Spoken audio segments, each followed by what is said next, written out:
Hola, muy buenas tardes, estimados participantes, autoridades y profesores de la Universidad Pedagógica que nos acompañan esta tarde, estudiantes de la FACID, participantes del quinto Congreso FACID 2024, que nos acompañan mediante la transmisión en vivo vía Zoom, participantes que nos acompañan de forma presencial en esta actividad que se desarrolla desde el Salón de Usos Múltiples en esta quinta edición del Congreso. Sean todos bienvenidos. La Universidad Pedagógica Nacional Francisco Morazán, a través de la Facultad de Ciencias Básicas y la Facultad de Tecnología, les da la más cordial bienvenida a la conferencia Nuevas Estrategias con Inteligencia Artificial para extender el laboratorio y potenciar la enseñanza de las ciencias, que será impartida por el doctor Ignacio Idoyaga, del Consejo Nacional de Investigaciones Científicas y Técnicas de Argentina. Le damos la más cordial bienvenida al doctor que estará compartiendo sus conocimientos esta tarde con nosotros. Antes de dar inicio, le recordamos a los participantes tener presente las siguientes indicaciones. La ronda de preguntas y respuestas se hará al finalizar la actividad. Ustedes pueden hacer las preguntas al finalizar la exposición y las hacen como preguntas directas, y en el caso los participantes que están conectados por Zoom pueden hacer sus preguntas a través del chat de Zoom. Ahora vamos a pasar a presentar al doctor, que nuevamente le damos la bienvenida, doctor Ignacio Julio Idoyaga, bienvenido. Desde el Consejo Nacional de Investigación Científicas y Técnicas, nos está acompañando esta tarde. Él es doctor por la Universidad de Buenos Aires y realizó la tesis doctoral con el tema de las representaciones gráficas en la enseñanza y aprendizaje de la física en las universidades. También realizó un postdoctorado con la línea de investigación los sistemas externos de representación en el aprendizaje. El doctor Idoyaga tiene una formación complementaria bastante amplia que se le ha hecho aquí un resumen, pues porque le vamos a dejar a él su tiempo, ¿verdad? Entonces hemos realizado un pequeño resumen para poder presentar. Ha trabajado en el área de didáctica de las ciencias naturales en la Universidad de Buenos Aires. Tiene su formación complementaria en esa línea. Análisis y diseño de situaciones de enseñanza y aprendizaje en diferentes contextos formales e informales en la Universidad Autónoma de Madrid. Revisión de conceptos de praxis del modelo de las competencias aplicando a los procesos de enseñanza-aprendizaje en las carreras, esto en la Universidad Complutense de Madrid. Ha trabajado y se ha formado pues, en cursos de posgrado para tutores de tesis, donde destacan los debates y las experiencias en la formación de posgrado desde la Facultad de Farmacia y Bioquímica de la Universidad de Buenos Aires. También escritura científica en la Facultad de Ciencias de la Alimentación de la Universidad Nacional de Entre Ríos. Y en la problemática del ingreso y la permanencia en las carreras científicas tecnológicas de la primera edición, siempre en la Facultad de Farmacia y Bioquímica de la Universidad de Buenos Aires. Como ustedes ven, tiene una formación complementaria bastante amplia y ha realizado su postdoctorado, habíamos dicho, en la línea de investigación en los sistemas externos de representación en el aprendizaje. Las investigaciones y proyectos realizados que tiene el doctor Idoyaga es con respecto a investigación aplicada a innovaciones para la enseñanza y el aprendizaje de las ciencias naturales mediados por tecnologías digitales. Laboratorios remotos STEM en el desarrollo de estrategias y recursos para la enseñanza de las ciencias naturales en entornos digitales, desarrollo de formación. Como proyecto de investigación, pues en el área de didáctica de las ciencias naturales, siendo director de ese proyecto. La construcción del conocimiento científico en la interacción docente-alumno de la universidad. La investigación en didáctica de las ciencias naturales como estrategia para el fortalecimiento de la educación científica en el sistema educativo argentino.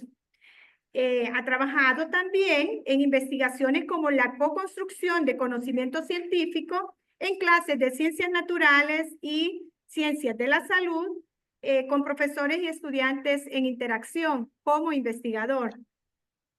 Es docente de la Universidad de Buenos Aires en los cursos de Introducción a la Biofísica, Física, Didáctica de las Ciencias Naturales, entre otras.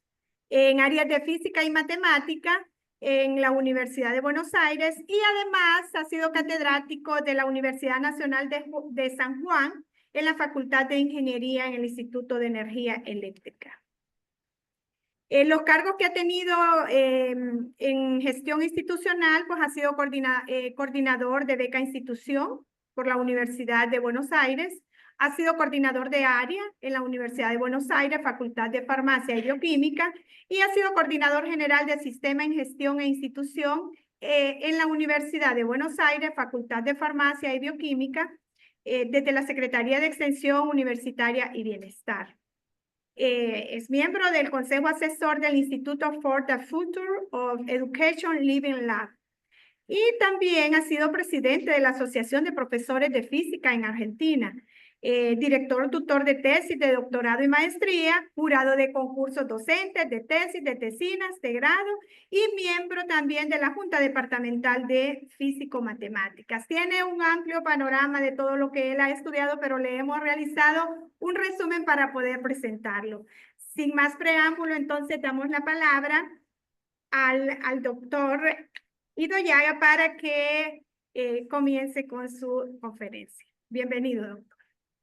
Muchísimas gracias. Quiero agradecerles primero a la facultad la invitación. La verdad que estar con ustedes en este congreso es para mí un placer y un honor. Quiero agradecer también la generosa presentación de recién. Muchísimas gracias. La verdad que poder acompañarlos hoy me da mucha alegría y espero que el tema que vamos a discutir resulte de interés. Voy a compartir pantalla, si me permiten, para poder compartir la presentación que preparé en esta oportunidad. Solo les pediré que me confirmen que se está viendo bien para quedarme tranquilo. Si me dicen que está bien, empiezo a avanzar. Bueno, cualquier cosa, si no, sí, me doctor, avisa. la escuchamos bien. Perfecto, fantástico. Bueno, esta es la presentación que debería usar para seguir con la estética tan cuidada que tiene este congreso. Voy a tomarme una libertad y la voy a cambiar un poquito para adaptarla a mis necesidades. Esta sería la presentación con la que yo trabajaría habitualmente, que es la que suelo usar, la que conozco, digamos, la que me resulta más amigable para mí. Y les quiero hablar el título formal de esta conferencia es El Laboratorio Extendido con Inteligencia Artificial, Nuevas Perspectivas para el Diseño de la Enseñanza. Bueno, poco variada. Y esta sería realmente si tuviera absoluta libertad, este quizás sería el título que le pondría a la presentación. Los principios de Leia. Leia no es, en este caso, la princesa de la saga de Star Wars, pero voy a usar esta analogía a lo largo de toda esta presentación para comentarles de una manera un poco más amena lo que pretendo hacer en este ratito que vamos a compartir. Los principios de Leia, los principios para extender el laboratorio con inteligencia artificial. Como les decía, la metáfora que voy a utilizar a lo largo de esta conferencia tiene un poco que ver con esta saga, que ya es parte de la cultura popular a nivel internacional. Obviamente podría haber trabajado con alguna más propia de mi contexto. Esto, cuando lo hago en Argentina, cuando hablo de estas cosas, suelo usar una metáfora que tiene que ver con este personaje que aún no se conoce en el resto de América, que es el Eternauta. Es un personaje propio argentino, pero ahora Netflix va a lanzar la serie, así que aprovecho para invitar a verlos y así la próxima vez haré las analogías con personajes que me son más caros, más cercanos, más queridos. ¿Por qué digo que voy a empezar y dónde quiero empezar con en esta presentación? Bueno, esta presentación va a tener dos puntos críticos. Es el encuentro de dos potencias. Es como el choque entre dos ideas, ¿no? En esta icónica escena de la película que ya tiene unas cuantas décadas y alguno de ustedes seguramente vio. Acá también vamos a hacer el choque de dos ideas. Vamos a poner a jugar dos ideas fuertes que para mí representan también dos momentos distintos en mi carrera profesional. La primera idea, y también utilizando la metáfora de de la saga, porque ya no es una película, ya incluye películas, incluye series, incluye otro tipo de productos culturales, y de esto vamos a hablar en un rato. Esta icónica escena, ¿sí?, que es de la vuelta, del retorno, cuando salieron las clásicas en los años 70, estas son las de los años 2000. Esta escena está remasterizada. De alguna manera resume la primera idea de la que quiero hablar, que tiene que ver con esta idea de la extensión, de la proyección, de estar más allá del cuerpo, de poder de alguna manera extendernos. Y esto tiene que ver un poco con esta idea, la primera que vamos a trabajar, que es la idea del laboratorio extendido. Un modelo didáctico que fuimos construyendo desde el CIAEC, desde el Centro de Investigación y Apoyo a la Educación Científica, donde yo trabajo en la Universidad de Buenos Aires, y que la desarrollamos fuertemente en 2020. En realidad es una idea que veníamos trabajando desde antes, pero que en el año 2020 aparece fuerte ante la necesidad de sostener la enseñanza en tiempos de pandemia, es decir, ante la necesidad de implementar una enseñanza remota de emergencia.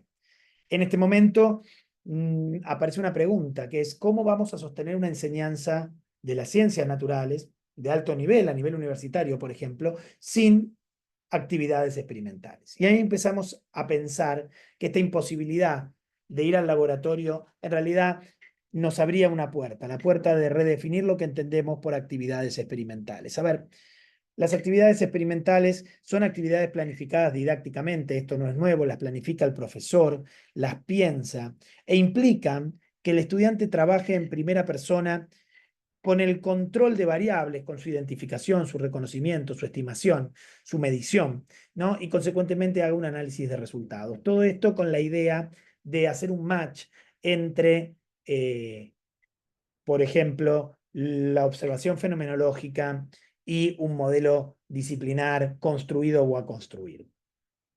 Sin embargo, estas actividades experimentales tienen muchísimos problemas. Primero, tienen un problema que tiene que ver con la debilidad conceptual. Los profesores nos cuesta pensar para qué las hacemos, cuáles son los objetivos de aprendizaje que llevamos adelante cuando realizamos estas actividades. Tienen una fuerte identificación con el trabajo práctico de laboratorio, como si fuera el único tipo de actividad experimental posible.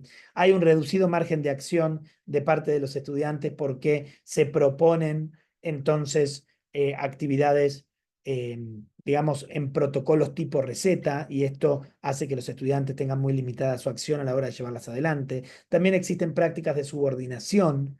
Quieren subordinarse estas prácticas experimentales, estas actividades experimentales, a los modelos teóricos o a la construcción discursiva de modelos teóricos.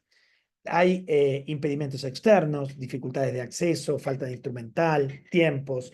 Hay un escaso trabajo de contexto, porque en estas actividades no se trabaja con suficiente relevancia el contexto como para que el estudiante pueda entender por qué es relevante este tipo de actividad y este tipo de conocimiento que en ella se construye. También hay una carga cognitiva que muchas veces está desbalanceada, con una fuerte carga cognitiva puesta en los procedimientos sensoriomotores y no tanto en los procedimientos intelectuales o en la construcción de significado. De esto voy a hablar un poco más adelante.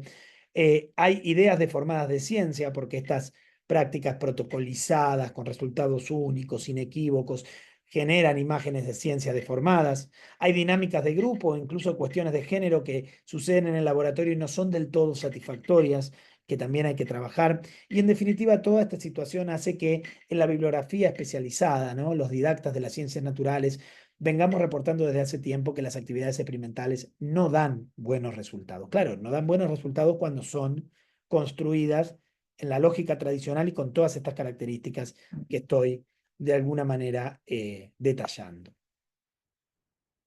Pero entonces, ¿por qué insistir durante la pandemia, por ejemplo, en sostener las prácticas experimentales incluso a distancia, incluso remotamente, incluso durante la enseñanza remota de emergencia?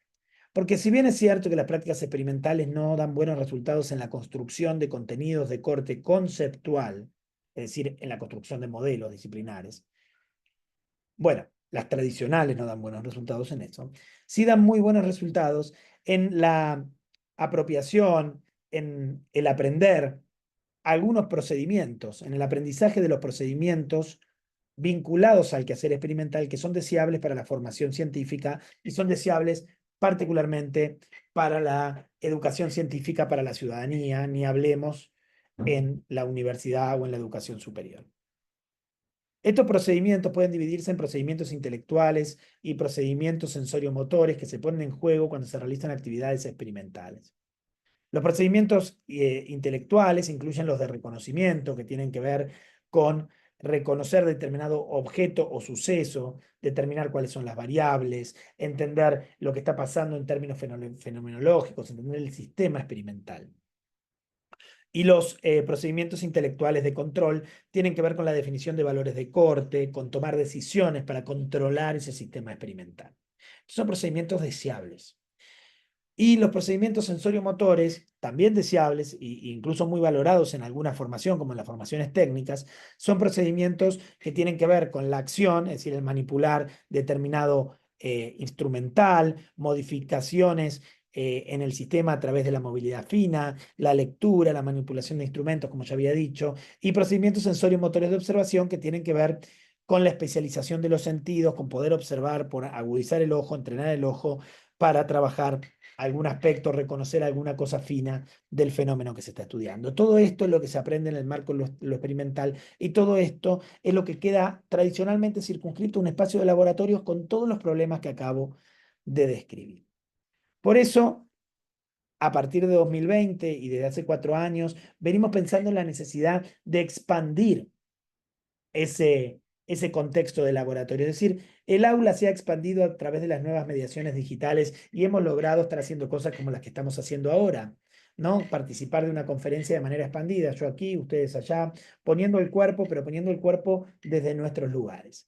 Entonces, en esa lógica, sentíamos que faltaba expandir el laboratorio y por eso propusimos esta idea de laboratorio extendido, que no es más que un modelo didáctico, es decir, una serie de principios generales para el diseño de la enseñanza con distintos tipos de actividades experimentales sostenidas en entornos digitales. Es decir, ya la experimentación no pensada como el laboratorio, sino la experimentación pensada como algo más ubicuo. La actividad experimental ubicua, continua, en distintos soportes, a través de mediaciones digitales, ¿no? Que actúan estos soportes, estos distintos laboratorios, actúan de manera sinérgica, convirtiéndose en una especie de híbrido experimental que aumenta mucho la probabilidad de que se obtengan aprendizajes de estos procedimientos, sobre todo de estos procedimientos de los cuales les estaba hablando, de los intelectuales y los sensoriomotores, pero también en una matriz de actitudes y conceptos, porque por supuesto no hay procedimiento que se pueda aprender, digamos, dibujando o de manera independiente de actitudes y conceptos. Y entonces de lo que va esta primera idea en esta charla tiene que ver con esto, con contarles cuáles son estos principios del laboratorio extendido. Y acá la vemos de nuevo a Leia haciendo este juego de palabras, ¿no? Laboratorio extendido con inteligencia artificial, porque la segunda idea que voy a mezclar es cómo juega aquí la inteligencia artificial. Primer principio tiene que ver con la diversificación de las herramientas para sostener actividades experimentales. El laboratorio Hanon no es el único lugar donde sostener actividades experimentales. Se pueden hacer actividades experimentales a través de actividades experimentales simples, aquellas que se realizan en los domicilios, en las aulas, que son ubicuas, que tienen materiales sencillos. Son simples en su procedimiento, son seguras, pero para nada son simples en la construcción de significados que hay vinculadas a ellas y en la apropiación de estos procedimientos. Obviamente se pueden usar simulaciones. Antes recurríamos a FET. Fíjense que estoy diciendo antes recurríamos a los bancos de evaluaciones, como puede ser el proyecto FET de Colorado. Hoy podemos hacer otras cosas, pero las simulaciones siguen presentes. Por supuesto, podemos usar el laboratorio móvil. Sobre esto hay mucho escrito. Pueden leer a Andrés Raviolo, que habla de simulaciones, a Martín Monteiro, que habla del uso del laboratorio móvil. También podemos ir por el laboratorio virtual, que tiene que ver que es un conjunto de simulaciones integrados en un entorno de laboratorio para poder realizar actividades experimentales virtuales, o ir por el laboratorio remoto. Y en esto me voy a detener porque esto ha sido uno de los pilares en los que nosotros hemos trabajado. Ahora les cuento un poco más de qué va esta manera de extender el laboratorio a través de los laboratorios remotos, pero en realidad se podría extender a través de cualquier otra tecnología emergente o a cualquier otra estrategia que me permita realizar actividades experimentales desde cualquier lugar, en cualquier momento. Y por supuesto, de ninguna manera estamos diciendo que hay que abandonar el laboratorio tradicional o el laboratorio Hanon, todo lo contrario. De hecho, el juego del laboratorio Hanon en este modelo permite resignificarlo, potenciarlo y buscar algunas de las soluciones a las problemáticas que hablaba al principio. Laboratorio remoto es una estrategia que nosotros hemos usado mucho para realizar actividades experimentales ubicuas y para extender el laboratorio. Un laboratorio remoto es un conjunto de tecnologías, software y hardware, que permite a estudiantes y profesores realizar actividades experimentales reales, pertenecientes al mundo físico, desde cualquier lugar y en cualquier momento. La única diferencia es que el instrumental se controla a distancia, es decir, el laboratorio está instalado en nuestra universidad y los estudiantes de la universidad o del colegio secundario pueden realizar sus prácticas reales controlando el instrumental robotizado a distancia a través de una interfaz gráfica de usuario. Y esto de alguna manera permite democratizar las prácticas experimentales porque muchas de estas son prácticas de alta sofisticación o con instrumental más complejo que el que se puede encontrar en cualquier otro lado, pero aparte, desde cualquier lugar, en cualquier momento, las veces que haga falta. ¿Sí? Primer principio tiene que ver con eso de la diversificación. Permítanme mostrarles. Esta es una representación gráfica de las ideas que están detrás del laboratorio extendido. Esta cuestión de diversificar está representada en el centro. Voy a usar, si puedo, el puntero. Ahí está hoy con el puntero. Está representada en el centro de la escena, lo ven acá. En el centro de la escena tenemos este eje de lo simple a lo complejo y este eje de lo digital a lo físico.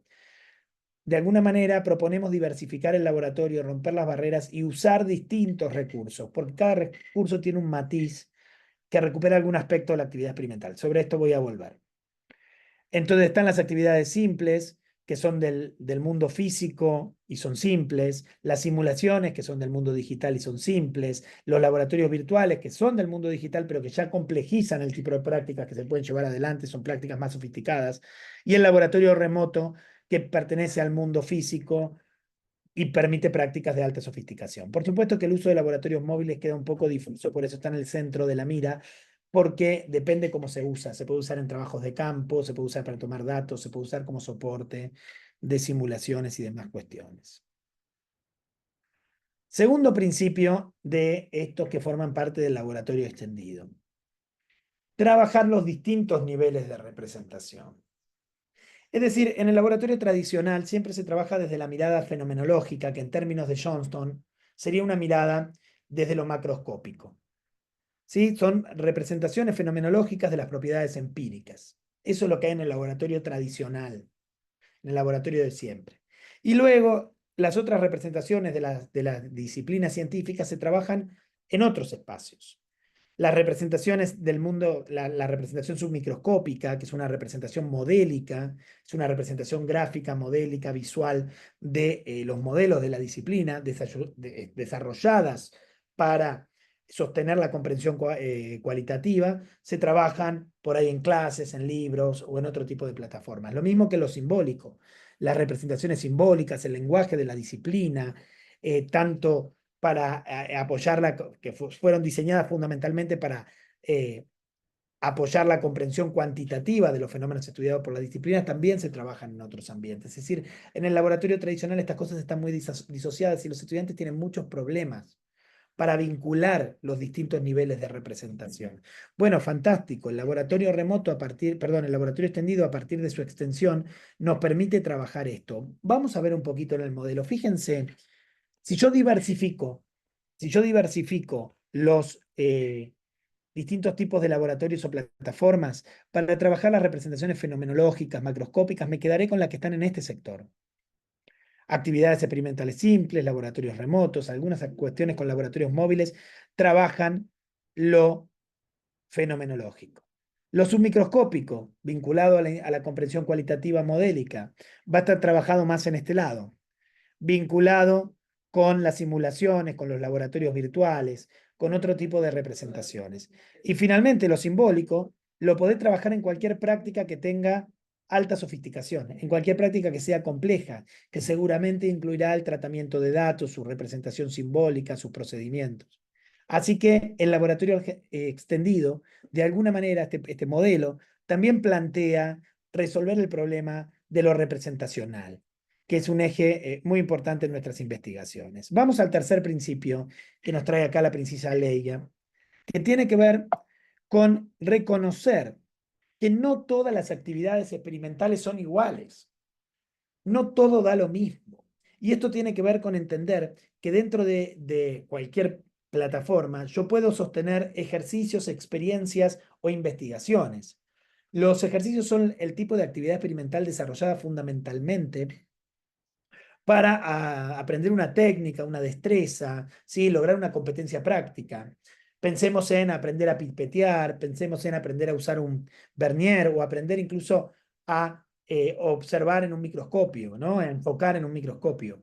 Todas estas cuestiones son cuestiones que requieren de actividades experimentales tipo ejercicio, ¿no? Donde la repetición estará muy presente, el refinamiento de la práctica, el ejercicio de la observación, el ejercicio de la motricidad fina. Están vinculadas con los procedimientos de sensoriomotores, tanto de acción como de observación. Las experiencias son otro tipo de actividad experimental que tiene que ver con que el estudiante tome noción de la ocurrencia de un fenómeno natural.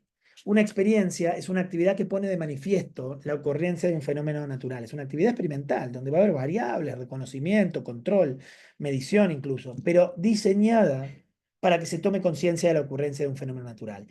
Y eso va a estar más del lado de los procedimientos intelectuales de reconocimiento. ¿Sí? Más del lado de este macheo que yo decía entre el modelo disciplinar y la apreciación fenomenológica.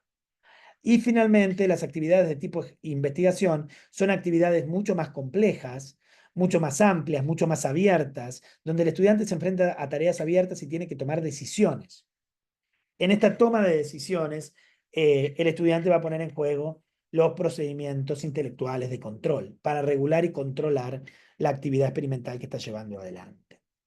En este sentido, volvamos al modelo, estamos hablando de este último círculo del modelo, donde aparecen los tipos de actividades experimentales, tipo investigación, tipo ejercicio o tipo experiencia, vinculados a los procedimientos que de alguna manera están promoviendo. Fíjense, las simulaciones o las actividades experimentales simples, que ya dijimos, van a manejar niveles de representación submicroscopios o macroscópicos, son ideales para trabajar actividades experimentales tipo experiencia. Estas actividades experimentales tipo experiencia van a promover entonces procedimientos intelectuales de reconocimiento e incluso procedimientos sensoriomotores de observación. Las actividades experimentales tipo ejercicio van a quedar en este cuadro más restringido al laboratorio remoto o incluso se podrían trabajar en el laboratorio Hanón. Esto de la repetición, del contacto con el instrumental, del trabajo con el laboratorio real, el trabajo con el instrumental real, es lo que es lo que promueve el desarrollo de procedimientos sensoriomotores de acción. Y como ya les había dicho, las actividades tipo investigación que pueden trabajarse con laboratorios remotos, pero también con laboratorios virtuales, también con trabajos de campo, también con el laboratorio tradicional, van a promover el trabajo con procedimientos intelectuales de control que necesariamente va a implicar el nivel simbólico de representación para poder fijar valores de corte, procesar datos, hacer otro tipo de tareas. Entonces, siguiendo con el laboratorio extendido y finalmente, casi ya llegando a los últimos dos principios que quiero compartir con ustedes de esta idea, está la idea también de resolver a través de la extensión del laboratorio la cuestión de la contextualización. El laboratorio no puede ser una práctica descontextualizada. Las actividades experimentales no pueden estar descontextualizadas. Las actividades experimentales no pueden no tener un contexto que les permite a los estudiantes identificar su relevancia. Es fundamental que los estudiantes entiendan por qué esa actividad es relevante para su aprendizaje, pero por qué esa idea, esas prácticas, esos procesos, esos conceptos también son importantes para la vida en sociedad, para la ciudadanía. Y hacerlo en el laboratorio extendido tiene que ver con la construcción de una narrativa transmedial. Una narrativa transmedial es una técnica para contar historias a través de múltiples plataformas. La analogía que estoy usando de Star Wars en esta presentación, un poco es eso. Fíjense que cuando ustedes vieron las películas en los 70, después volvieron las películas a fines de la década del siglo pasado, después aparecieron series, después aparecieron revistas, después aparecieron personajes animados, y todo esto construye un único universo narrativo. En el caso de las actividades experimentales en el laboratorio extendido, tenemos también que construir ese universo narrativo que dé sentido. Miren, les voy a poner un ejemplo concreto para que entiendan a lo que me estoy refiriendo. Cuando empezamos a trabajar con estas ideas de laboratorio extendido y construíamos nuestras primeras secuencias de enseñanza, porque para eso sirve el laboratorio extendido, son principios para el diseño de la enseñanza y la construcción de ideas de enseñanza. Trabajamos una secuencia para enseñar tensión superficial en cursos de la Facultad de Farmacia, que antes se enseñaba y se hacían actividades experimentales en el laboratorio tradicional de una manera muy, valga la redundancia, tradicional, ¿no? Como muy clásica. Nosotros construimos una narrativa donde el estudiante era protagonista de esa narrativa, donde el estudiante era un farmacéutico que funcionaba dentro de una empresa, que producía algún medicamento, que ese medicamento se dosificaba en gotas y el medicamento empezaba a tener problemas y entonces el estudiante leía el reporte del departamento de calidad, entonces el estudiante escuchaba el audio de una madre que había llamado a atención al paciente, entonces el estudiante accedía a la entrevista de algún técnico. Bueno, distintas maneras de narrar iba construyendo. Finalmente el estudiante entendía que el problema no era el medicamento y la producción del medicamento, sino que había habido un cambio en el gotero y que entonces había que reajustar su tensión superficial para que el tamaño de la gota fuera el que debería ser. Todos conceptos físicos. Pero fíjense cómo la narrativa también me permite trabajar interdisciplinariamente, porque el estudiante para resolverla no solo hace actividades experimentales porque tiene que entender lo que es la tensión superficial, tiene que modelarla, para esto usamos actividades experimentales simples y simulaciones, sino que también tiene que medir la tensión superficial del medicamento en particular, para esto usamos un tensiómetro Lecomte-Dunois remoto, y luego van también a hacer prácticas en el laboratorio real con estalagmómetros, bueno, todo instrumental que se usa para medir la tensión superficial. Todo esto para que después finalmente el estudiante tome decisiones y diga, bueno, hay que cambiar el gotero. Bueno, pero si cambio el gotero, esto tiene un costo. El estudiante, si cambiaba el gotero en la narrativa, terminaba siendo despedido porque generaba un costo muy grande para la empresa. Y toda esta narrativa montada en una plataforma que se llama Usina, que es un simulador de toma de decisiones. Y entonces, en definitiva, finalmente el estudiante terminaba aprendiendo no solo de física y tensión superficial, sino su relación con la química, porque tenía que usar tensioactivos para ajustar la tensión superficial, ya que no podía cambiar el gotero, también con la biología, porque se metían en cuestiones de concentraciones micelares críticas, también con la farmacoeconomía, también con la farmacotecnia, de saber cómo funcionan las producciones, y todo esto estudiantes que recién comenzaban la carrera, porque esto era tercer semestre de la carrera, tercer, cuarto semestre de la carrera.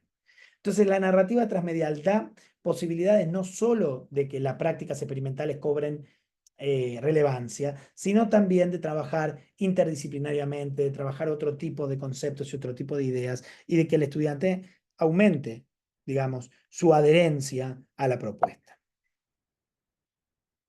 Revisémoslo aquí. La narrativa transmedial es lo que embebe, y por eso tiene esta forma, la representación gráfica, todo el modelo. Todo está puesto al servicio de una narrativa que da sentido, que orienta, y que orienta el diseño de la enseñanza.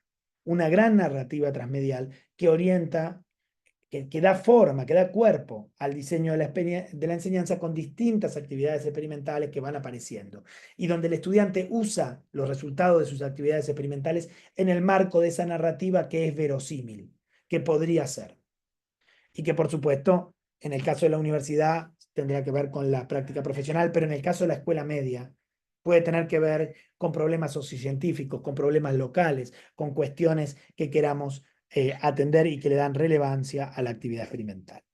Última cuestión, vinculado con el quinto principio, que es el paso hacia una evaluación formativa, porque si vamos a ir hacia estudiantes con mayores grados de libertad, porque aquí se abandona el protocolo tipo receta, inmersos en una narrativa transmedial donde tienen que tomar decisiones, que pueden estar autorregulando sus aprendizajes a partir de la revisión constante de las prácticas, es decir, pueden repetir estas prácticas experimentales mediadas por digitalmente una y otra vez, las veces que haga falta, hacer cambios, ser creativos, tener mayores grados de libertad, entonces la evaluación tiene que ser formativa.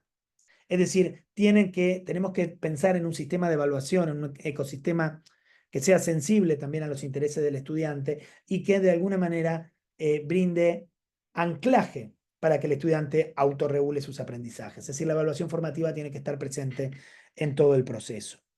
Y ahí viene la idea de un profesor como diseñador de la enseñanza, como arquitectos de un sistema de evaluación constante que ofrezca estos guiños, estos puntos de anclaje para la autorregulación, un profesor que asume un rol de guía y un profesor que todo el tiempo está ofreciendo retroalimentación.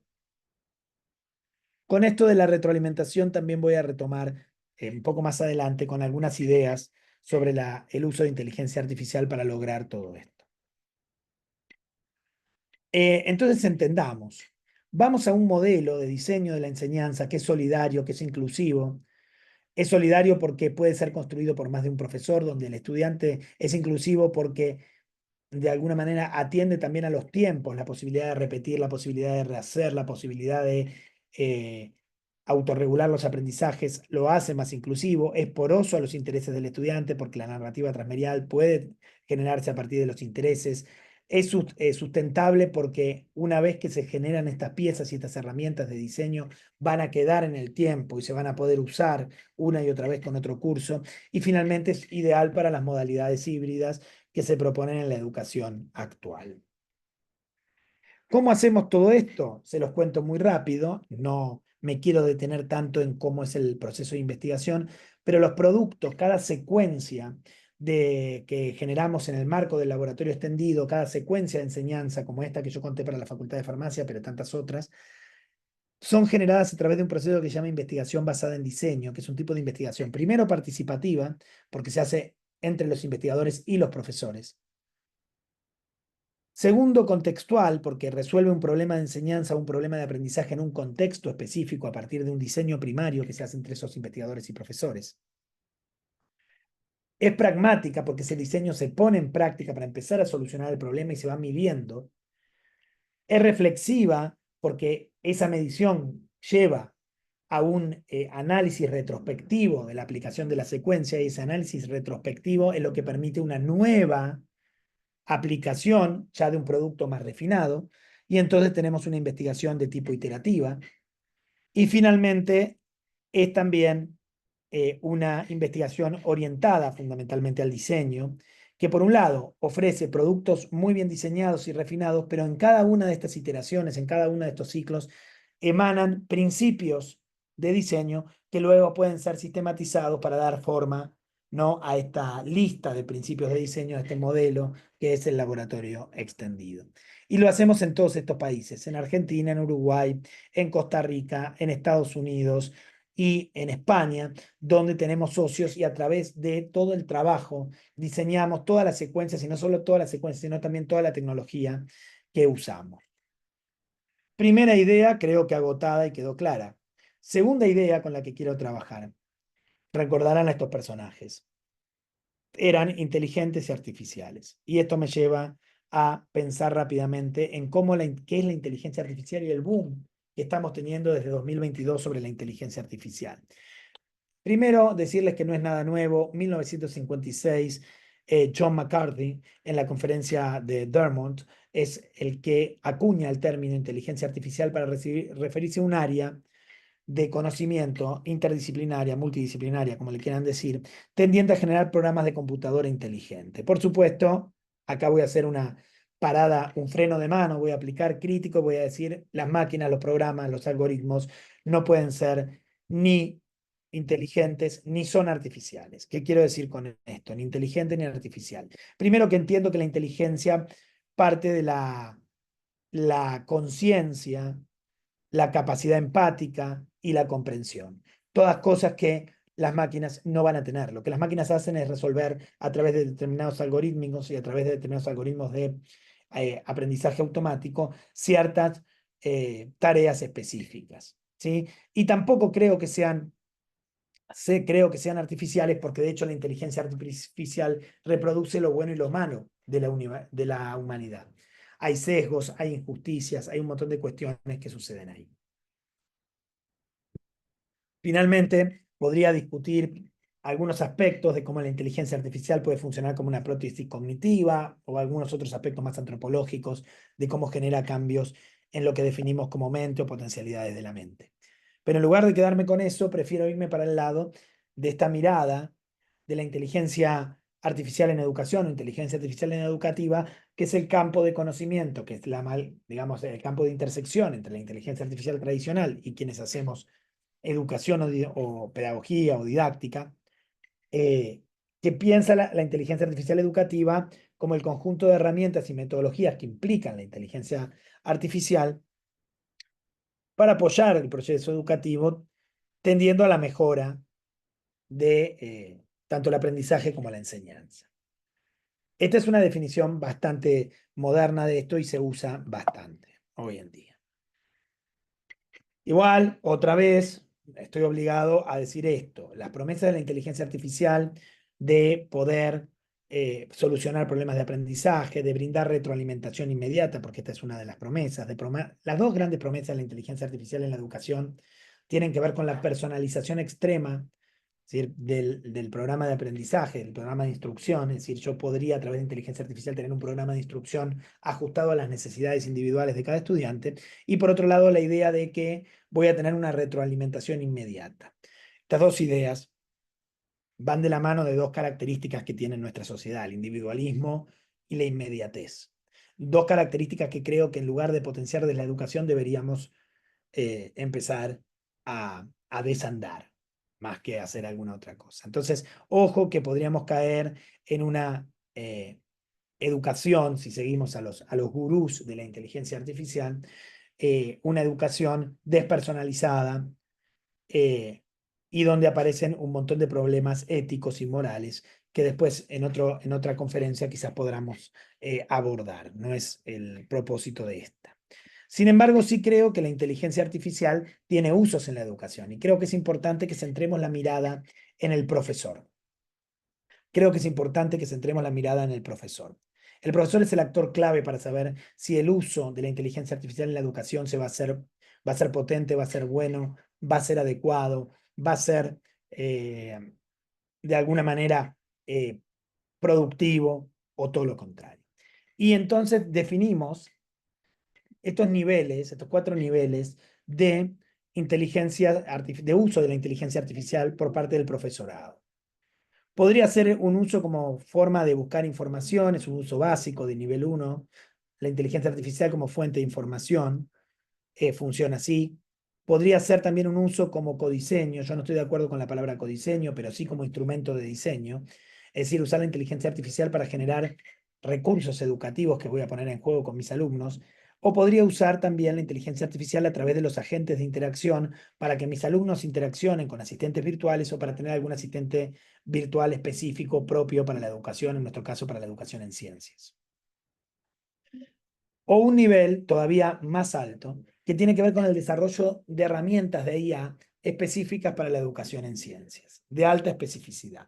Y de esto les voy a hablar en un minuto. ¿Qué suma todo esto? ¿Por qué estoy mezclando estas dos ideas? ¿Y a dónde quiero llegar entre la inteligencia artificial y el laboratorio extendido?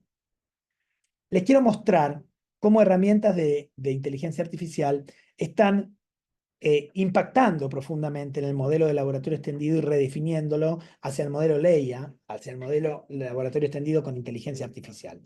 Una es esta, Leticia. Leticia es una inteligencia artificial desarrollada por el laboratorio donde yo trabajo, es decir, en el CIAEC, y se trata de un asistente virtual que está basada en un modelo de lenguaje natural, que ustedes lo conocerán, es ChatGPT-4, usa esa misma tecnología, pero trabaja con un conjunto de datos, fue entrenada con un conjunto de datos que son producidos en el Centro de Investigación, de Investigación y Apoyo a la Educación Científica, y una serie de revistas que también forman parte de esos datos de entrenamiento, que son las principales revistas de habla hispana en educación en ciencias y también de habla portuguesa. Entonces, incluye revistas latinoamericanas, revistas de Brasil y también, por supuesto, las principales revistas de educación del mundo y muchos libros sobre bibliotecas validadas. Es decir, es una IA donde los datos donde se entrenó están controlados. Entonces, hay sesgos, pero sabemos cuáles son sus sesgos y sabemos para qué sirven. ¿Cómo impacta el uso de este tipo de inteligencia? Bueno, impacta en todos los aspectos de el diseño de la enseñanza. Acá vamos a hacer como hacen nuestros alumnos que resaltan y marcan. Fíjense, podría yo usar una inteligencia artificial tipo Leticia para ajustar mis narrativas y construir narrativas más potentes. Es decir, ya puedo usar a Leticia como codiseñadora de esta narrativa, o mejor dicho, como herramienta de diseño. También podría ser un uso más básico, que es hacer búsqueda de recursos efectivos a través de la IA, un uso de nivel 1. O quizás pueda usarla a Leticia para charlar, para discutir y para reconocer los niveles de representación y los tipos de actividades experimentales atados a cada uno de los procedimientos objetivos de aprendizaje que yo quiero usar. Es decir, una herramienta de diseño muy potente. Pero vamos un poco más allá. Fíjense este trabajo que estamos haciendo con un grupo de profesores de física, de química y de biología, de universidad y de escuela media, primeros años de universidad y de escuela media, en un armado que se llama Nexo, que es un programa de articulación que tiene la Universidad de Buenos Aires. Estamos trabajando con estos profesores y Cloud. Estamos haciendo una introducción a los profesores a Cloud, que también es un modelo conversacional, es un tipo de inteligencia artificial, pero es muy potente a la hora de programar.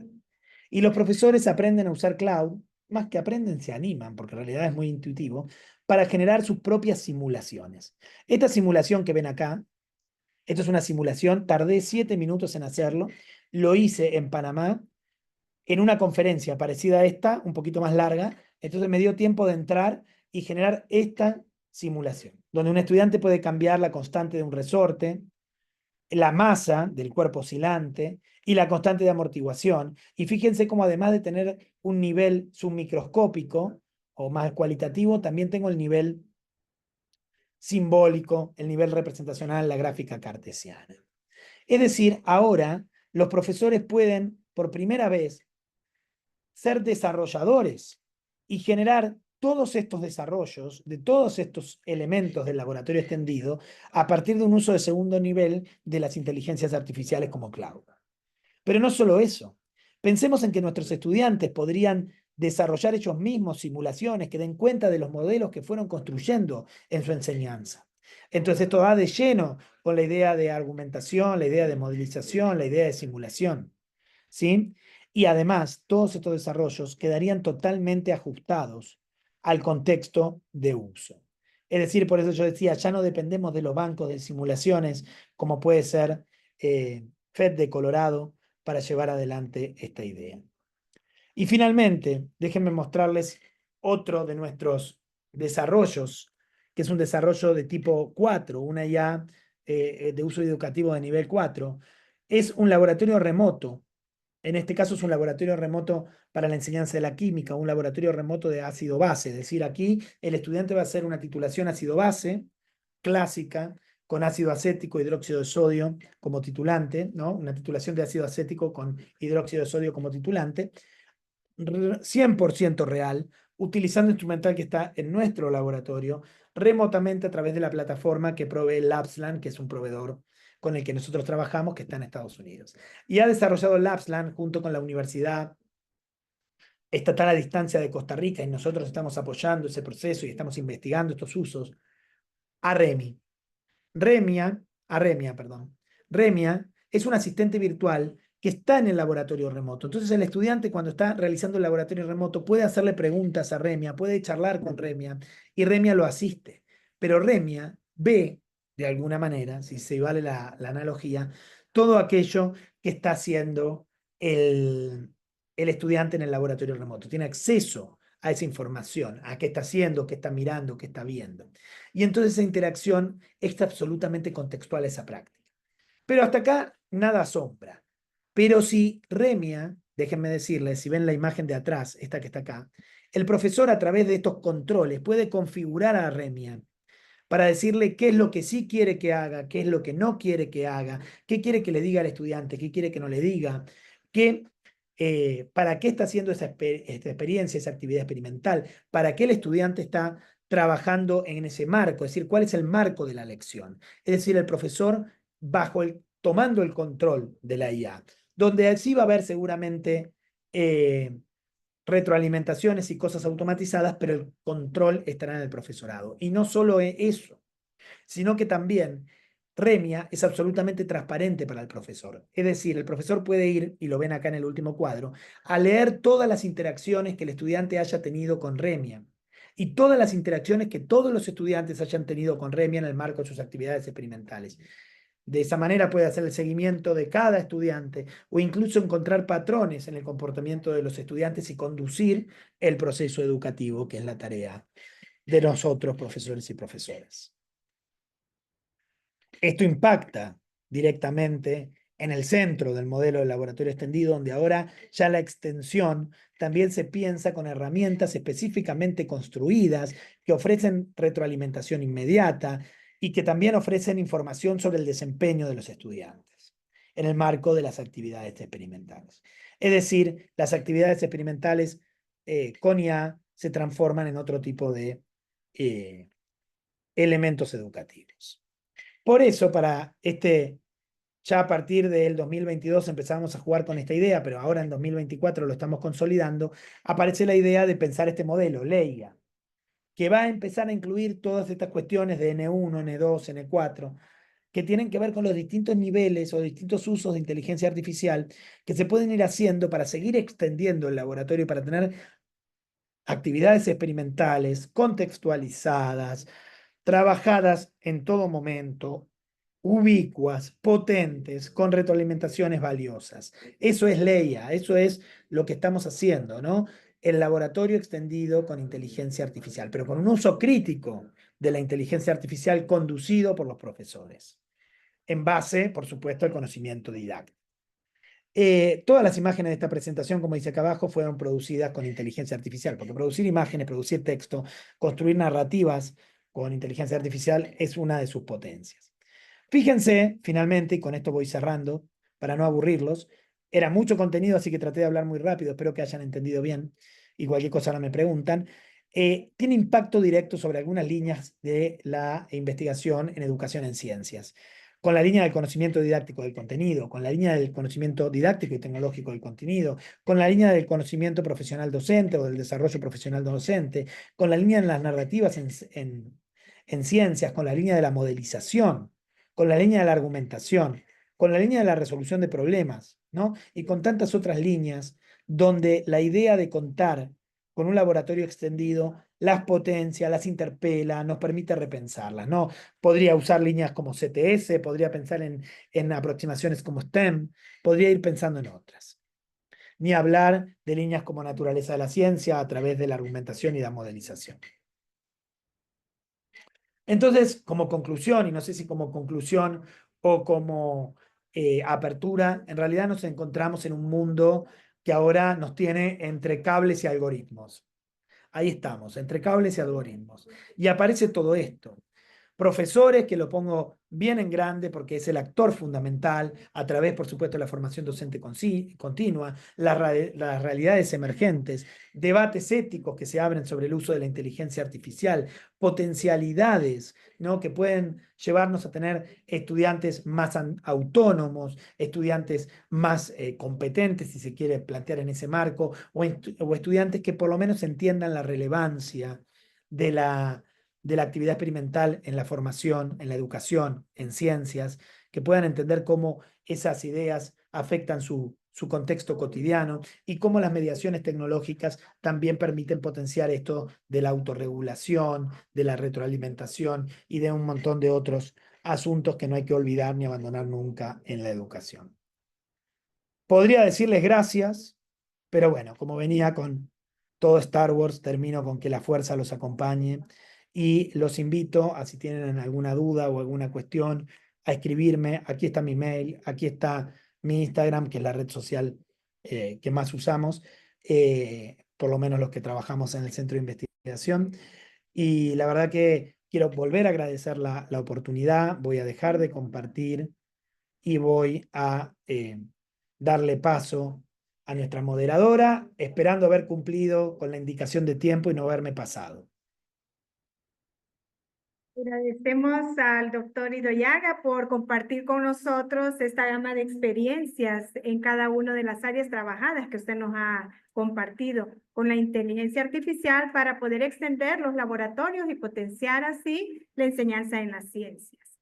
Quiero leer algunos comentarios que nuestros participantes por medio de chat están realizando. Y si tienen alguna pregunta, entonces ya les voy a dar el espacio para que se las pregunten directamente al doctor. Algunos comentarios, doctor. La tecnología debe ser una herramienta en cada uno de los sistemas educativos. Esta integración de las inteligencias artificiales han abierto posibilidades para mejorar los aprendizajes, pero no van a superar al hombre. Todo el día hemos estado escuchando, ¿verdad? Ese análisis, esa reflexión con ¿qué pasaría, verdad, con esto de la inteligencia artificial y el papel del hombre o del docente en el aula? Es necesario innovar en los alumnos, ya que hoy en día ellos quieren algo diferente en los aprendizajes. Ya no quieren mucho escribir en un libro, más construir e investigar los procesos de un problema para poder resolverlo. Pregunta: si lo que no hace perfecta a la inteligencia artificial es la falta de empatía y conciencia, ¿qué factor le falta entonces para recibir esa empatía y conciencia y por qué aún no se ha otorgado? Esa es alguna de las preguntas que están haciendo por aquí. Bueno, voy a tratar de contestarlas todas un poco juntas y un poco mezcladas. Bueno. En todo caso, Ok, me- interesante tema, solo pienso que es un arma de doble filo, dice alguien por sí, aquí. Me da temor que un día ya no requieran nuestro recurso humano como docentes. Esperemos que no. Más bien, estos espacios son excelentes. El docente usa estas herramientas y le iría mejor. ¿La inteligencia artificial es capaz de reemplazar al ser humano? Es otra pregunta que surge por aquí, que ¿cómo se relaciona la inteligencia artificial con el ser humano? Ya estamos siendo reemplazados por la inteligencia artificial, dice alguien por aquí. Es bueno, sí, y también no. ¿Por qué? Voy a leer otra pregunta que nos acaba de llegar por aquí. La inteligencia artificial es algo que muchas personas en su momento consideraron impensables, como las inteligencias artificiales en las que se puede clonar voces, darle movimiento a una imagen, etcétera. Ahora, ¿cuál sería el siguiente nivel de la inteligencia artificial al que nos podríamos enfrentar en un futuro? ¿Ya bien. tienen pensado algún panorama o visión a futuro o de momento aún no se han pensado nuevas ideas o inteligencias? Por aquí nos Bueno, quedamos, doctor, y le escucho. vamos por de atrás para adelante. Hay varias cosas que aparecen, pero claramente hay una que es central. Voy con la última. ¿Qué está pasando con la inteligencia artificial? En realidad hay distintas etapas teóricamente postuladas de la inteligencia artificial. Hoy estamos en lo que se llama inteligencia artificial estrecha.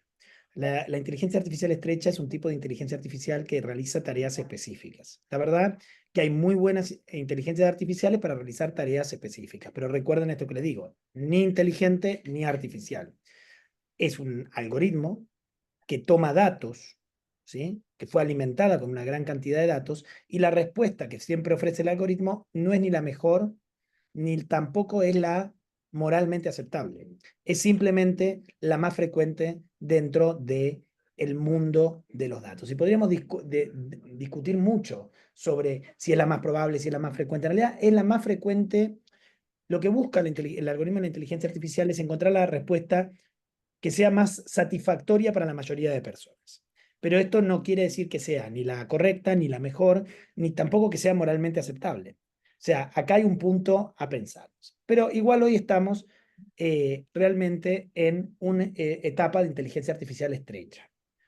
Hay una propuesta teórica que hay un nivel de inteligencia artificial parecido a la inteligencia humana, donde vamos a tener inteligencias artificiales amplias que van a poder realizar más de una tarea. O sea, no va a haber solo modelos al mismo tiempo. Por ejemplo, ChatGPT es un modelo de lenguaje natural. Sirve muy bien para generar texto. Se está trabajando en que genere alguna imagen. Hay otras que ustedes decían que generan imágenes. Hay otras que generan otras cosas. Se está pensando que puede haber algún desarrollo hacia alguna amplia. Y también hay una idea que yo creo que es de ciencia ficción, digamos, hoy por hoy es de ciencia ficción, que es la idea de una inteligencia artificial que pueda superar a la inteligencia humana en todos los ámbitos de la inteligencia humana.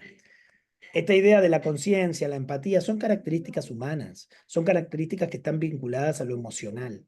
Entonces, la inteligencia natural, la inteligencia humana, la inteligencia como la pensamos históricamente, como tiene que ver con nosotros, como tiene que ver con lo que nosotros somos como humanidad, esa inteligencia, que está mediada por las emociones, nunca va a poder ser replicada, porque lo que no van a poder hacer las máquinas es sentir, ¿no? Son algoritmos, cables y números. Tienen una base física. De hecho, el premio Nobel entregado esta semana tiene que ver con esto, con las redes neuronales, que son las bases físicas del funcionamiento de estos algoritmos. No nos equivoquemos. Que sea muy simpático el ChatGPT, que siempre nos diga que tenemos razón y que está para ayudarnos y para servirnos, no lo hace empático. Es simplemente parte de su algoritmo. ¿Sí? Es simplemente parte de su algoritmo. Entonces, esta idea de que pudiera nosotros, profesores, ser reemplazados por inteligencia artificial, es una idea que a mí me parece absolutamente distópica. La creo como no solo lejana, sino también imposible. Me parece que es muy parecido a los miedos que aparecieron con otras tecnologías que irrumpieron en la educación, como por ejemplo la radio. En educación, cuando apareció la radio, fue un escándalo. La radio, les estoy hablando. Los programas educativos de radio, que los profesores iban a desaparecer. Podríamos buscar escritos de aquellos días para ver qué se hablaba cuando apareció la radio hace más de 100 años. Ni hablar cuando apareció la televisión educativa. E incluso algunos países han llegado a tener hasta algo que llamó teleescuela, ¿no? Que eran programas de los ministerios de educación para enseñar. Y no reemplazan al profesor. La inteligencia artificial tampoco lo va a hacer.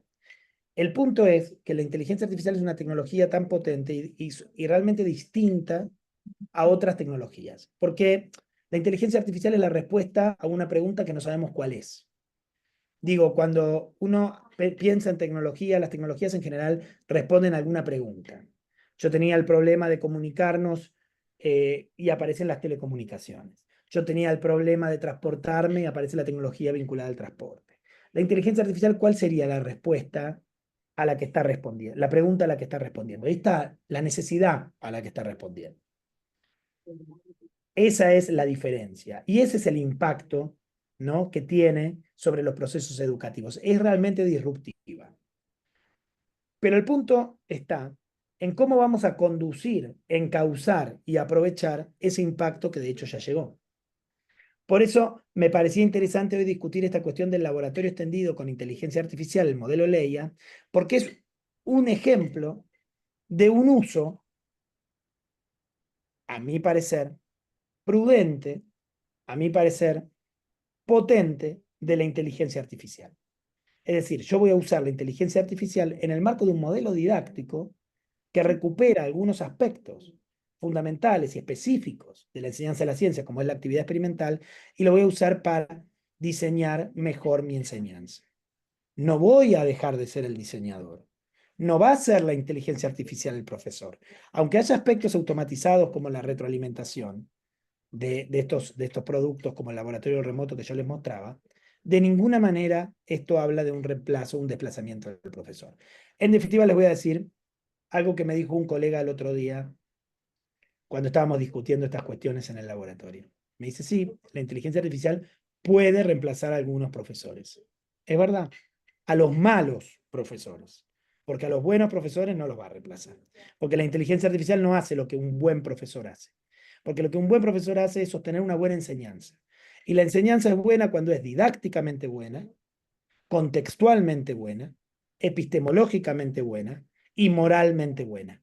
En ninguno de estos aspectos la inteligencia artificial supera lo que hace un buen profesor. Ahora, lo que hace un mal profesor, que es repetir una lección de manera crítica, bueno, eso también lo hacía un video, eso también lo hacía un audio, eso también lo hace un podcast. Digo, al que no va a reemplazar es al buen profesor. Y yo creo que todos los que están acá están de alguna manera preocupados por la educación y esto es una buena noticia. Somos un montón de personas que estamos preocupadas por la educación acá. Entonces, la invitación sería, nosotros que somos un montón de personas preocupadas por la educación, controlemos este esta irrupción de la inteligencia artificial y usémosla al favor de la buena enseñanza. Repito, didáctica, contextual, epistemológica y moralmente buena. Creo que ahí fui respondiendo diagonalmente a algunas de las cosas que fueron apareciendo. Muchas gracias por las respuestas a este primer ciclo de preguntas vía chat Zoom. Ahora vamos a ver si entre los participantes que tenemos aquí de manera presencial, alguien tiene alguna consulta para el doctor. Puede levantar la mano y le pasamos el micrófono.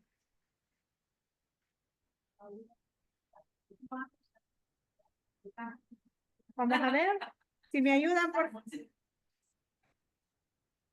¿Quién va a participar? Venga, pase.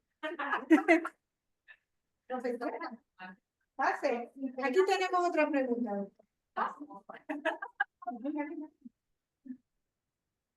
No, tú lo estás haciendo. Sí, pero ahí no va a contestar. Buenas tardes. Buenas tardes. Una de las cuestiones es que en la actualidad, al momento de pedir investigaciones o lo que sea, Ay, no estoy escuchando bien, ¿eh? Oh, ok. Hola. Buenas Ahora tardes. sí. Ahora perfecto, gracias.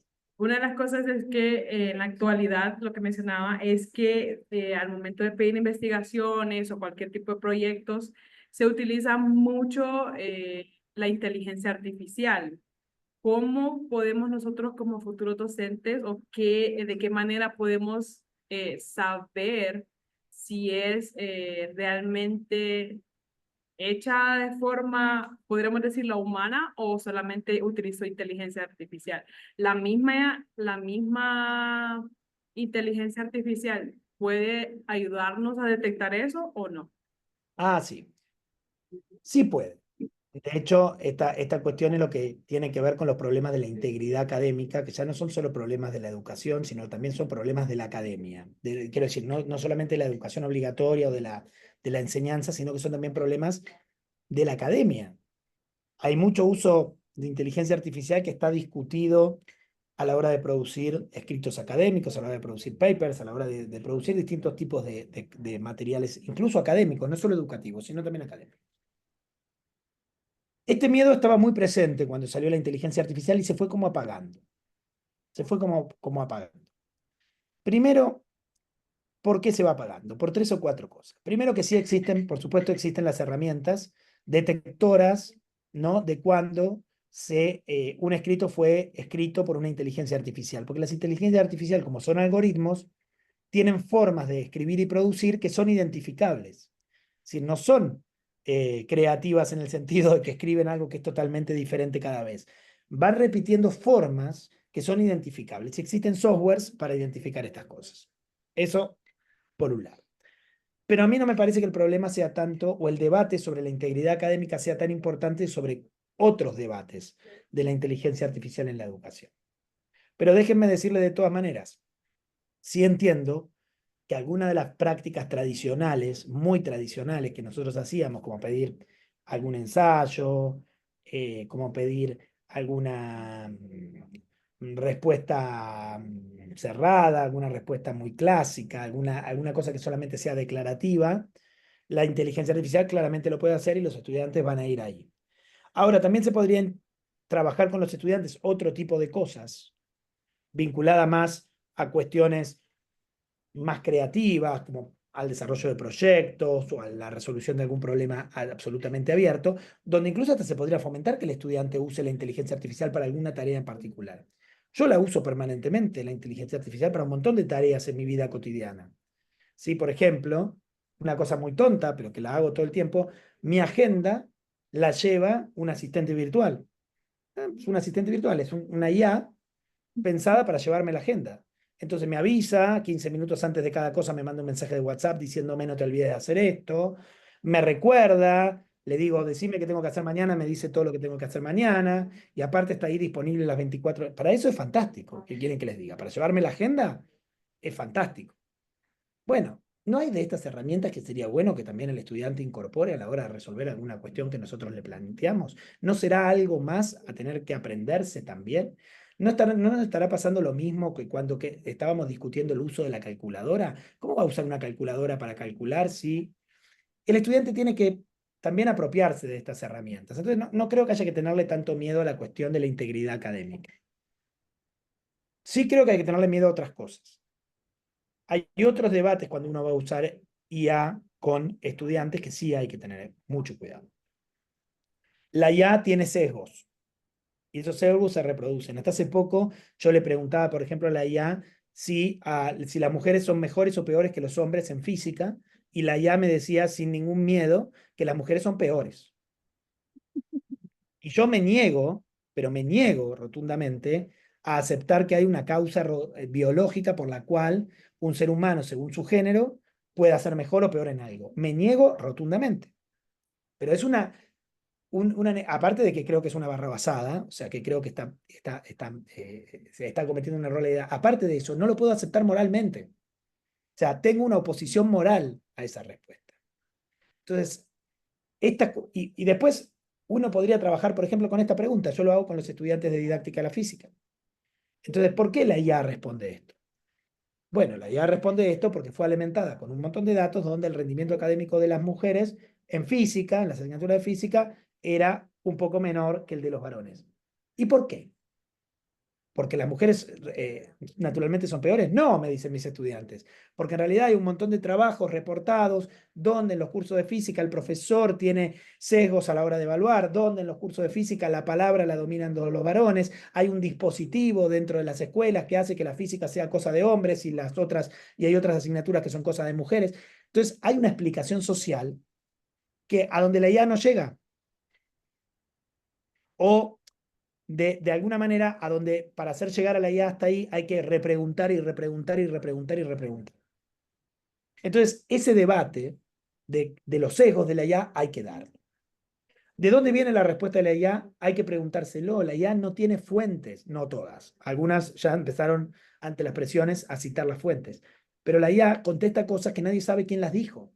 No es lo mismo que la Wikipedia. En la Wikipedia hay autores. Yo puedo saber quién escribió cada cosa que está en la Wikipedia y hay un responsable de eso, que puede estar equivocado o no, no lo sé, pero hay alguien que da la cara. En la IA no hay transparencia. En la IA no hay responsabilidad sobre lo que la IA dice o no dice. ¿Sí? Y además la IA no puede distinguir, no tiene la capacidad de distinguir si esa respuesta es moralmente adecuada en algún lugar o en otro.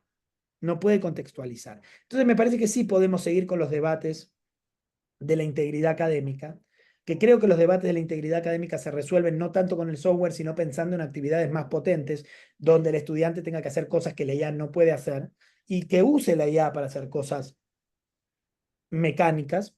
Me parece que está muy bien, pero más allá del debate de la integridad académica, no perdamos de vista los otros debates que sí son muchísimo más complejos éticamente.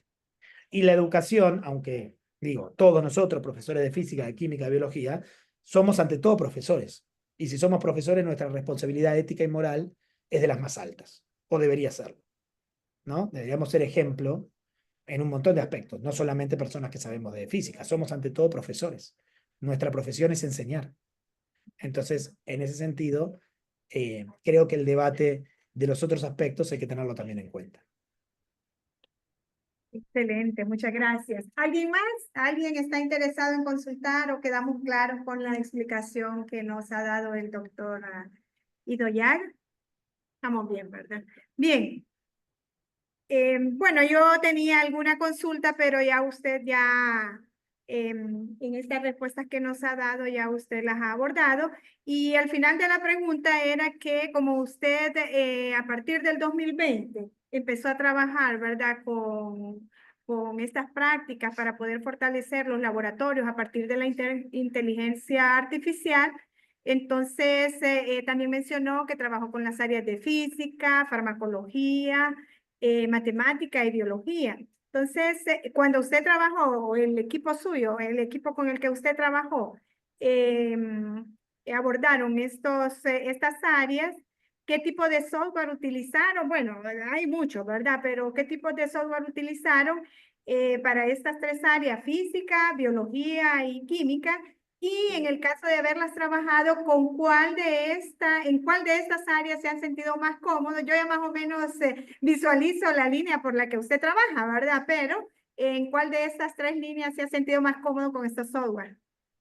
Yo trabajo fundamentalmente por mi formación. Hay 2 áreas que son para mí prácticamente indistintas, que es la física y la química. Son lugares donde yo me muevo con absoluta solvencia, porque claro, tengo una muy fuerte formación en química y una muy fuerte formación en química. Entonces la disciplina en sí mismo me resulta un poco más transparente. Además, también he estudiado mucho la epistemología de estas disciplinas, la historia de estas disciplinas y un poco menos la historia de la biología, la epistemología de la biología y también un poco menos de formación en ciencias biológicas, porque tengo una formación en ciencia biológica, cierto, porque soy bioquímico, entre otras cosas, pero mi formación en ciencias biológicas está restringida a la biología humana. Es decir, no tengo mucho conocimiento sobre ecosistemas ni mucho conocimiento sobre evolución, que son temas críticos en la biología. De todas maneras, déjenme decirle que yo creo en una didáctica de las ciencias naturales que, sin desconocer las didácticas específicas y las especificidades, sí creo que hay modos de trabajo que en las ciencias naturales se replican. La matemática le tengo bastante más respeto y creo que es un área que tiene una cierta independencia con respecto a la didáctica de las ciencias naturales. Me parece que la matemática o la matemática educativa o la didáctica de la matemática es una cuestión en la que no me meto tanto porque ahí el objeto de estudio y la forma de trabajar es bien distinta. Trabajar con recursos digitales en cualquiera de estas áreas, hay infinidad de recursos digitales. Lo que a nosotros nos ha funcionado más potente en el último tiempo es trabajar con los laboratorios remotos provistos por Lapsland, que ahí se los dejo por si les interesa, y también tienen mi mail por si quieren consultar alguna de las cosas que hemos hecho, que en realidad no es tanto un software, sino que es en realidad la combinación de software y hardware para realizar actividades experimentales, ¿no? Esta idea de poder hacer algo que siga perteneciendo, que siga siendo fenomenológico, es decir, donde el fenómeno real esté sucediendo, pero que lo pueda hacer mediatizado digitalmente, es una idea muy potente que a nosotros nos ha funcionado muy, muy bien. Más ahora, sumándole todas estas posibilidades que nos brinda la inteligencia artificial, sea tanto para el diseño como para el tener asistentes virtuales. Así que me parece que, respondiendo a la pregunta, me quedaría con física y química y me quedaría con los laboratorios remotos como tipo de tecnología prioritario en este momento. Pero todas son todas cosas que van cambiando con el paso del tiempo, ¿no? Muchísimas gracias. Vamos a dar paso entonces a la entrega del reconocimiento por medio de un diploma que va a ser otorgado por la profesora Hilda Dinora Oyuela por la destacada participación en este 5º Congreso 2024. Entonces vamos a dar paso a la profesora Dinora para que haga la entrega. Muchas gracias, doctor. Hola, profesora Hilda, ¿qué tal? Yo ¿Cómo está? Un placer. Tantos mails que hemos intercambiado. Yo soy la responsable de que hoy esté aquí. Estoy muy honrada de que haya aceptado esta invitación. ¿Cómo nosotros contactamos para el público que lo sepa al doctor Ido Llaga? Pues buscándolo en Google Académicos. Esos temas que en realidad son potenciales para este congreso.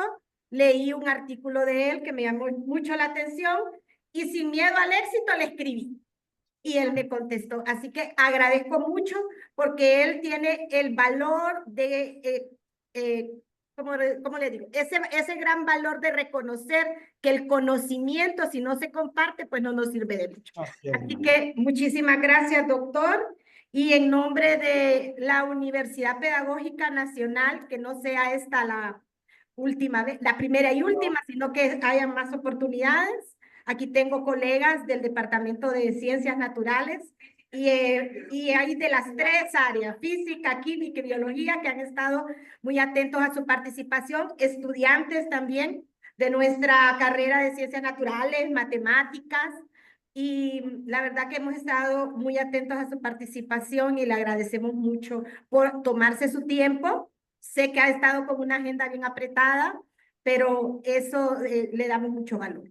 Así que en nombre de la Universidad Pedagógica Nacional otorgamos el presente diploma de participación al doctor Ignacio Ido Llaga por la colaboración al desarrollar la conferencia Nuevas Estrategias con Inteligencia Artificial para extender el laboratorio y potenciar la enseñanza de las ciencias en el 5º Congreso de la Facultad de Ciencia y Tecnología FACIT, Innovando para la Educación en Ciencia y Tecnología, desarrollado del 9 al 11 de octubre de 2024.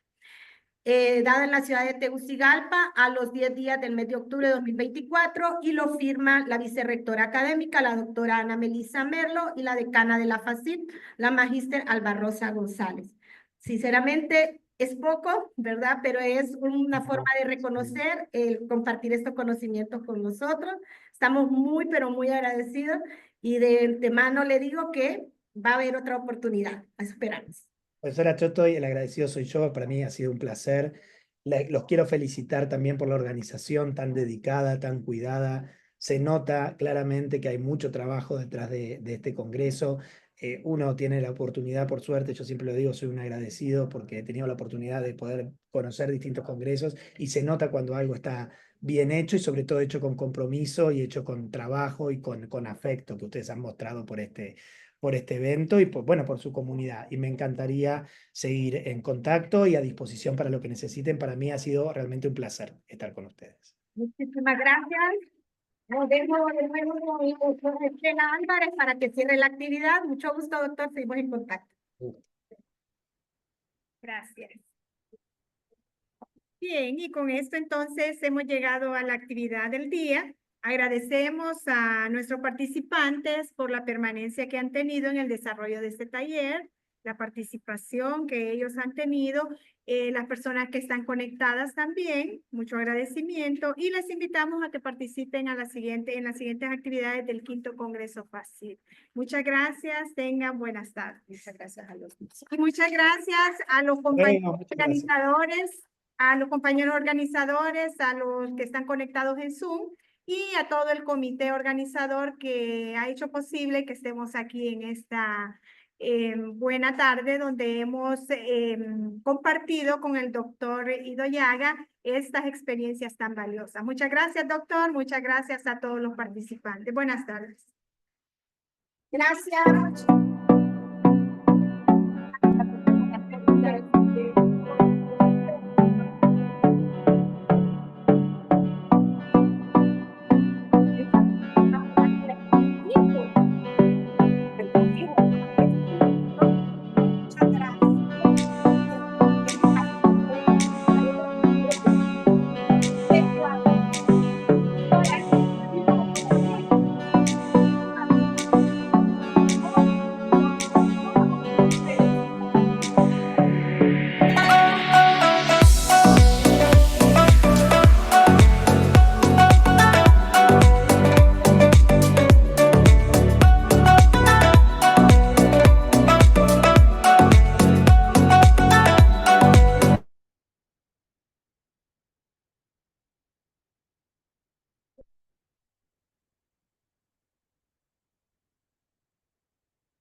Entonces, yo voy a empezar y vamos a ver qué resultados hay. Oye, pero resultados, porque no podemos decir